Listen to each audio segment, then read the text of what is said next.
চলুন আপনার মেধা নিয়ে একটু খেলা করি। 5টি এমন প্রশ্ন আপনাকে করা হবে যেগুলোর উত্তর মেধা খাটিয়ে দিতে হবে। প্রতিটি প্রশ্নের উত্তর দিতে পারলে পেয়ে যাবেন 5 পয়েন্ট। 5টি প্রশ্ন শেষে আপনার সবগুলো পয়েন্টের যোগফল অনুযায়ী A+, B গ্রেড এবং F অর্থাৎ ফেল দেয়া হবে। তো চলুন দেখা যাক প্রশ্নগুলোর সঠিক উত্তর দিয়ে আপনি কত পয়েন্ট পর্যন্ত তুলতে পারেন। প্রতিটি প্রশ্নের পর উত্তর দেওয়ার জন্য আপনার হাতে থাকবে 10 সেকেন্ড সময়। চলুন শুরু করা যাক। প্রথম প্রশ্ন, 10টি আলু সিদ্ধ হতে 5 মিনিট সময় লাগবে, তাহলে 25টি আলু সিদ্ধ হতে ঠিক কয় মিনিট সময় লাগবে? এখানে 4টি অপশন রয়েছে, A 25 minute, B 9 minute, C 6 minute এবং D 5 মিনিট। প্রশ্নটি ভালো করে দেখুন আর আপনার উত্তর যেটি মনে হচ্ছে সেটি আমি উত্তর বলে দেওয়ার আগেই কমেন্ট করে ফেলুন।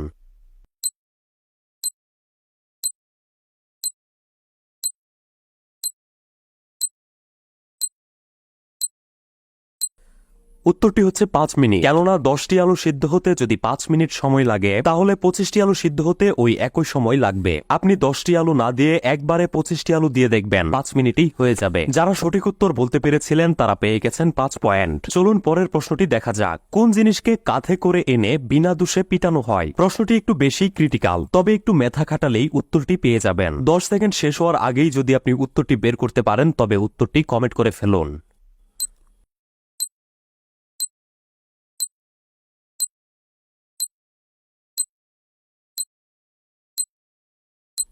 জিনিসটি হচ্ছে ঢোল, যাকে কাঁধে করে এনে বিনা দোষে পিটানো হয়। যদি আপনি সঠিক উত্তর পেরে থাকেন তাহলে আপনি আবারও পেয়েছেন 5 পয়েন্ট। আপনার পয়েন্টগুলো নোট করুন। চলুন পরের প্রশ্নটি দেখা যাক। এবার যে প্রশ্নটি করা হবে তার উত্তর প্রশ্নের ভেতরেই রয়েছে, তাই প্রশ্নটি মনোযোগ দিয়ে দেখুন।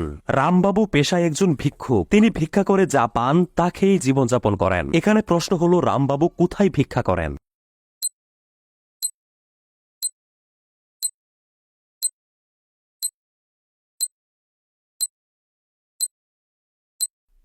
আপনি কি প্রশ্নের ভেতর থেকে উত্তরটি বের করতে পেরেছেন? তাহলে আমি উত্তরটি বলার আগে 5 সেকেন্ডের মধ্যে রামবাবু কোথায় ভিক্ষা করে তা কমেন্ট করে ফেলুন তো দেখি।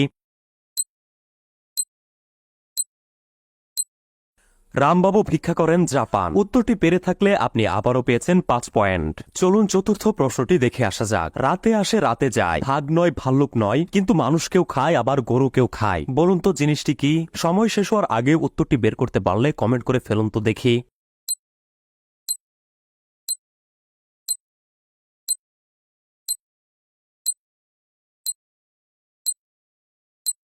উত্তরটা হচ্ছে মশা। যদি উত্তরটি আমি বলার আগেই পেরে থাকেন তাহলে আপনি পেয়েছেন 5 পয়েন্ট। চলুন পঞ্চম অর্থাৎ শেষ প্রশ্নটি দেখে আসা যাক। একজন পুরুষ এবং একজন মেয়ে বাসে চড়ে কোথাও যাচ্ছে। বাসের কন্ট্রাক্টর তাদের কাছে জানতে চাইল যে তারা দুজন সম্পর্কে কি হয়। তখন মেয়েটি উত্তর দিল, আমার বাবার বউ আর এই লোকের বাবার বউয়ের মধ্যে মা মেয়ের সম্পর্ক। তো এখন আপনাকে বলতে হবে যে বাসে বসে থাকা মেয়ে আর লোকটির মধ্যে কি সম্পর্ক।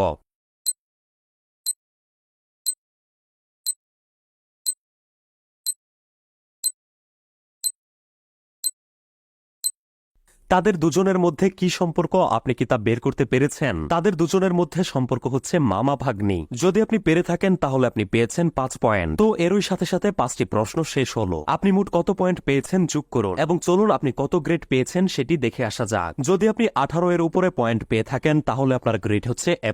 যদি আপনি 15 এর উপরে পয়েন্ট পেয়ে থাকেন তাহলে আপনার গ্রেড হচ্ছে A। আর যদি আপনি 10 এর উপরে পয়েন্ট পেয়ে থাকেন তাহলে আপনার গ্রেড হচ্ছে B। যদি আপনি 9 এর কম পয়েন্ট পেয়ে থাকেন তাহলে আপনার গ্রেড হচ্ছে F, অর্থাৎ আপনি ফেল করেছেন। তো আপনি কত পয়েন্ট এবং কি গ্রেড পেয়েছেন কমেন্ট করে জানান। এই ভিডিওটিতে 2000 লাইক পড়ে যাওয়ার সাথে সাথে এই ভিডিওর দ্বিতীয় পার্ট আপলোড করে দিব। আপনার বন্ধুদের মেধা যাচাই করতে তাদের সাথেও ভিডিওটি শেয়ার করতে পারেন। এরকম প্রয়োজনীয় ভিডিওগুলো মিস না করতে অবশ্যই পেজটি ফলো করে রাখুন। অনেক অনেক ধন্যবাদ।